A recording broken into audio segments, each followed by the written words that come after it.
Praise the lord. నా ఒక సాక్ష్యం ఏమంటే, ఉపవాస ప్రార్థనలో ఎంత శక్తి ఉన్నదనేది మీ మధ్యన నేను పంచుకుంటున్నాను.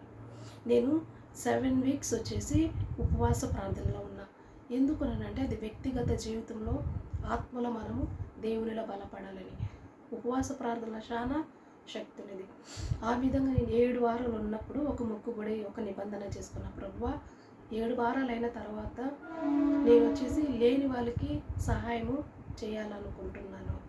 సో అట్టున్నప్పుడు వచ్చేసి నేను ఒక వారము 7 వీక్స్ దేవుడు కంప్లీట్గా నా ఆరోగ్య విషయంలో కానీ కంప్లీట్ చేయడానికి శక్తిని, బలాన్ని ఇచ్చినాడు. కొన్ని హెల్త్ ఇష్యూ వలన వచ్చి నాకు ఫాస్టింగ్ చేసే చాలా బాధగా ఉంది. ఆ టైంలో కూడా 7 వీక్స్ సంపూర్ణ సంఖ్యగా, కంప్లీట్ సంఖ్యగా అది కంప్లీట్ అవ్వాలని దేవుని సన్నిధానంలో ఉండి ప్రతి ఫ్రైడే నేను ఫాస్టింగ్ చేసిన.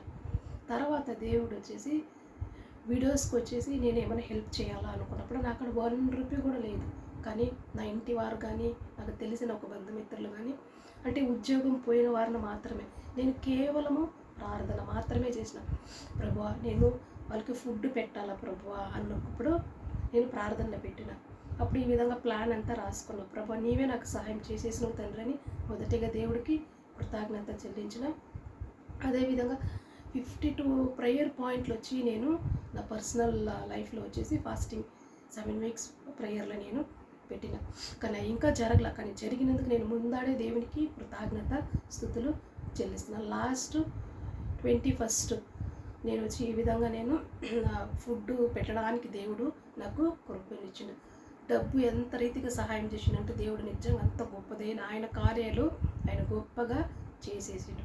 సో నేను ఒడంబడిక చేసిన ప్రకారంగా మొక్కుబడిలో దేవుడు చెల్లించి సహాయము చేసిన. నేను ఎందుకు ఈ సాక్ష్యం మీ మధ్యన పంచుకుంటానంటే, ఉపవాస ప్రార్థనకి శక్తి ఉన్నది. ఎటువంటి విడుదలైనా, ఎటువంటి కట్టులైనా, మనం ఏమి తలంచుకున్నా కూడా అది దేవుడు చక్కగా జరిపించే శక్తి. అంటే ఎటువంటి సమస్య అయినప్పుడు కూడా మొండి సమస్యలే దేవుడే చెప్పిండు కదా, దేవుని తన శిష్యులను చూసి మేము తోలితే పోలేదు ఎందుకు ప్రభువా అని దేవుడు అడిగినప్పుడు, దేవుడు ఇటువంటి పోవాలంటే ఉపవాసముతో మీరు ప్రార్థన చేసినప్పుడే ఇటువంటి జరుగుతాయి.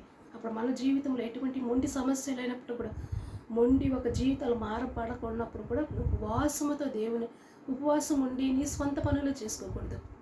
కనీసం 3 అవర్లైనా దేవుని సన్నిధిలో నువ్వు వేచి ఉండి దేవుని సన్నిధిలో సహవాసం, ఉపవాస అంటే అంటే దేవునితో సహవాసము చేసేది. సో దేవుని ఎందు ఉండి ప్రార్థన చేసి దేవుడు తప్పకుండా నువ్వు అనుకున్నది జరిగించేది చేస్తాడు. ఈ చిన్ని సాక్ష్యాన్ని దేవుడు ఆశీర్వదించి దీవించును.